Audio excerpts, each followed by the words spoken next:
catch up. I had vertical sleeve hysterectomy October 20th, 2014, and lost a bunch of weight, gained some weight, got up to like 162, freaked out, went back to Mexico, had one anastomosis, gastric bypass, got down to like 119 after that, and I've gone up since then also. That I do not recommend. The whole revision surgery, it almost killed me. If you want to go back to my old videos, you can see that was a nightmare. I ended up having that done in Tijuana because no doctor in the US would have touched me at 162 pounds. So I went to Tijuana and got that done, and it almost killed me. I had to cross the border and get emergency surgery to revise it in the US, in San Diego Naval Medical Hospital. I've been kind of like spotty with my updates since, and that was 2017, I believe. And so now, I think I'm way off actually. Was it 14, 16, and then 19? I think it was, yeah, sorry. My first one was 2016. My second one was 2019. I don't remember, but they were exactly 3 years apart to the day. It was October 20th both times, and they were 3 years apart. After my OAGBP, the second one, got down to 119. I looked a little scary skinny at that weight. So I was okay that I gained a little bit back, but I've been increasingly gaining weight back.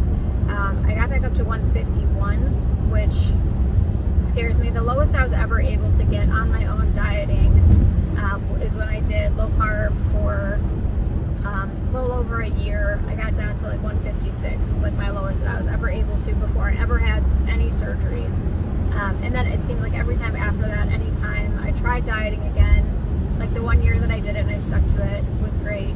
And it seemed like anytime I tried dieting after that successful 1 year, I would stay on it for like a couple weeks or a month or whatever, and then fall off the bandwagon, gain the weight back, and it was just like a habitual cycle, and I was gaining more weight every time I gained weight back, and that's what led me to be like over 200 pounds and have the very first surgery I ever had. And then, same, ate like crap, gained weight back, panicked, had a second surgery I should never have had, and then rest of my life having that second surgery, only to be back where I am right now, 151. I'm not 151 right now. I was 151. And so I've pretty much like come to terms, had like a come to Jesus talk with myself, and I'm like, hey, low carb is just, it has to be like a way of life for you for the rest of your life. It's not something that you can fall off of and like, oh, I'll just go back to eating, and then when I want to lose a couple pounds again, I'll do whatever. So I'm committing to this for the rest of my life. So I think like if I start doing regular video updates, it will be helpful for me to stay on track. I had geared my life more towards building my empire, building my career, and it's taken off. It's been great. I have an amazing team. A lot of you guys were following me on Instagram at Laura's Keto, and I stopped doing like my food posts, and I started gearing it more towards like my Instagram posts with all of our for sale and under contract and just closed listings and stuff. And I really missed posting my food. So I started a second Instagram account. I just named it the same thing, Laura's Keto. So if you guys want to just kind of start following me on there, you can. I'm going back to posting what I eat and having accountability on there. Definitely missing my turn. But so I started low carb again, and oh shoot, I probably should pay more attention on driving. So I'm posting my food on there again, having accountability. Got up to 151. A couple months ago, I had a gallbladder attack. This was in February.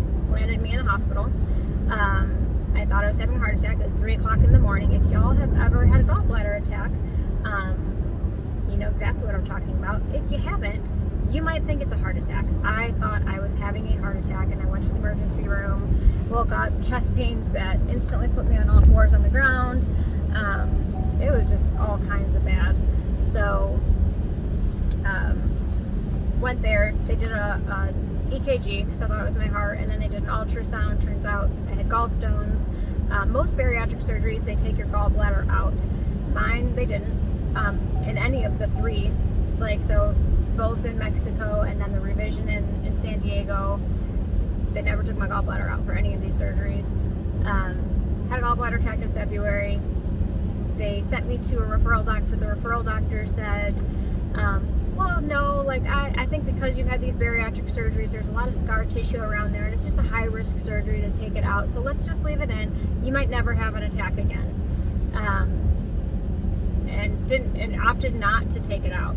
And it was a surprise to me. I was kind of shocked that he didn't want to.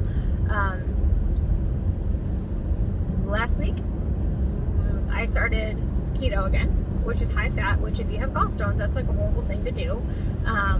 Didn't realize that until I had another gallbladder attack. Went back to the ER. Same ER doctor was helping me when I went back, and he was shocked. He said, like, I can't believe this doctor didn't, take your gallbladder out, like in February when we referred you to them.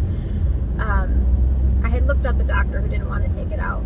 Turns out he was like fresh out of med school, and I think because it would have been maybe like his first with a bariatric patient and scar tissue, and like with my history of like 3 surgeries and complications with my second one and an emergency revision surgery, blah blah blah blah blah, I think maybe he just didn't want to because he was a newer doctor.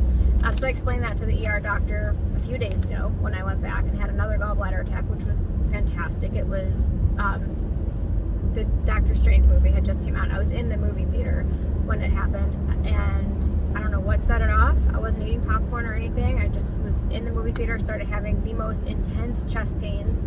Got on my hands and knees, like I had to excuse myself from the movie. It was like 2 minutes into the movie starting, go to the bathroom, freaking out, felt like I had to puke, couldn't puke, literally dropped to crawling in the bathroom. Thank God it was empty, like screaming to myself in pain. Got the keys to my car and drove myself to the emergency room, punching my steering wheel, screaming the entire way there because it was the most intense pain ever. Like, you just want to get out of your body. Like, it was god awful. Go to the emergency room. Guy says, can't believe you didn't take it out in February. I'm going to send you to the doctor that took my wife's gallbladder out. He doesn't mess around. He's like, I'll go ahead and let him know. I'll put in my notes, like, this thing needs to come out. So I went and saw the doctor. He's like, yeah, absolutely needs to come out. It should come out with all bariatric patients. I don't know why they don't automatically do it. It's like we've already tied the link to bariatric patients having gallbladder issues. In my opinion, it should come out with every single bariatric surgery because it's almost like asking for problems if you don't have it out when you have that surgery.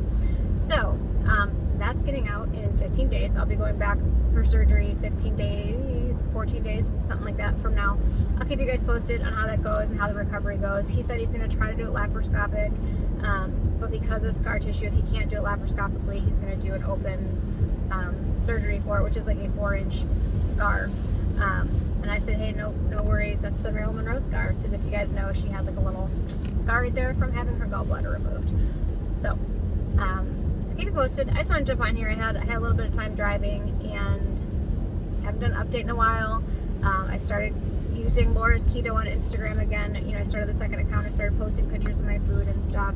And it was just really nice having like a group of people follow me and keep me accountable. And since I'm like dedicating myself to doing this for the rest of my life so I don't have these issues anymore and I don't have to battle with weight gain and the depression that comes with weight gain and like the mental anguish of feeling like you failed again after doing all of these things to like change your life and change your body, to just feel like you're going back to square one.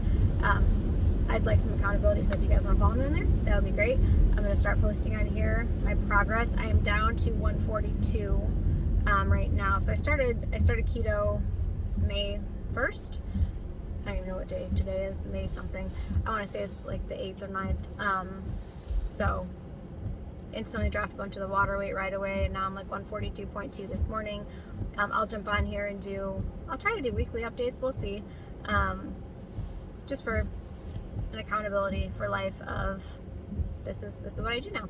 So I think that's a good note to end on. I will talk to you guys soon, and if I don't post on here and I ghost, please message me, comment, go on my Instagram, leave some comments like, hey, get back to it, you owe us a video, and I'll update.